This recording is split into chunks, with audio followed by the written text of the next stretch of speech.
actions aligning with Russian interests are shared by many. Recent reports indicate that Trump has halted U.S. military and intelligence support to Ukraine, suspended offensive cyber operations against Russia, and engaged in private discussions with President Putin.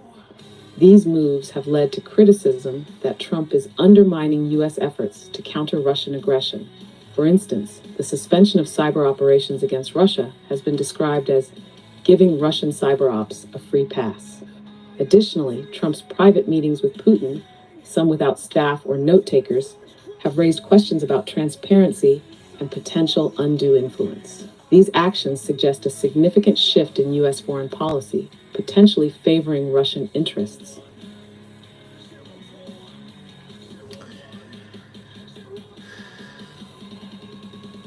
If you were to, if you could come up with like a rating system on how compromised someone is for being an agent of Russia, right? Like, I want a rating system that looks at all their actions, and then you also look at their, the KGB,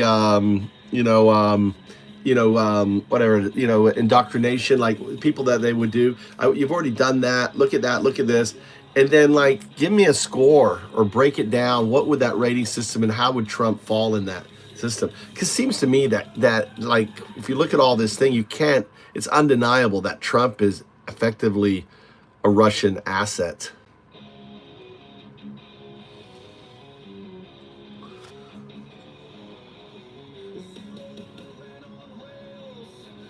Compromise and Influence Rating System, INCS, for foreign asset analysis.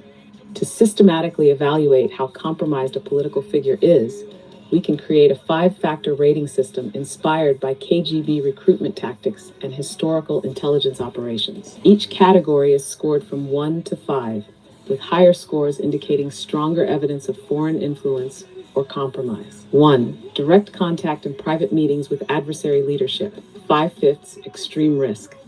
Trump has had multiple private, off-the-record meetings with Putin, some without staff, notes, or transcripts. Historical parallel. The KGB cultivated assets by ensuring private, deniable communications, just as Trump has done with Putin. Peace, policy decisions that favor adversary nation. 5/5, extreme risk.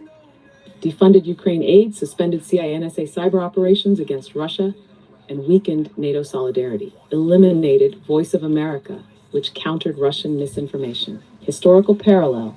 Compromised leaders weaken adversaries' ability to fight back, just as Soviet-influenced politicians helped expand communist interests. V. Personal and financial connections to adversary nation. 4/5, high risk. Trump sought Moscow Trump Tower deals while running for president. Paul Manafort, Trump's former campaign manager, had deep ties to pro-Russian Ukrainian oligarchs. Historical parallel.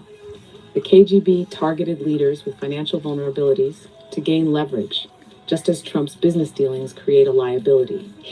Discrediting U.S. intelligence and protecting adversary. 5/5, extreme risk. Called U.S. intelligence agencies deep state while defending Putin, e.g. Helsinki summit. I don't see why it would be Russia. Downplayed Russian election interference despite FBI-CIA consensus. Historical parallel.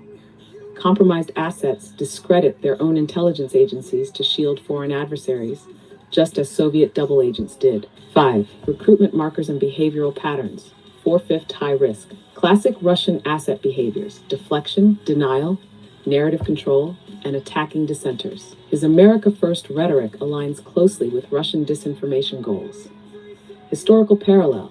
The KGB's active measures playbook encouraged assets to sow division, delegitimize institutions, and push isolationist policies. Final score. 23-25. De facto Russian asset.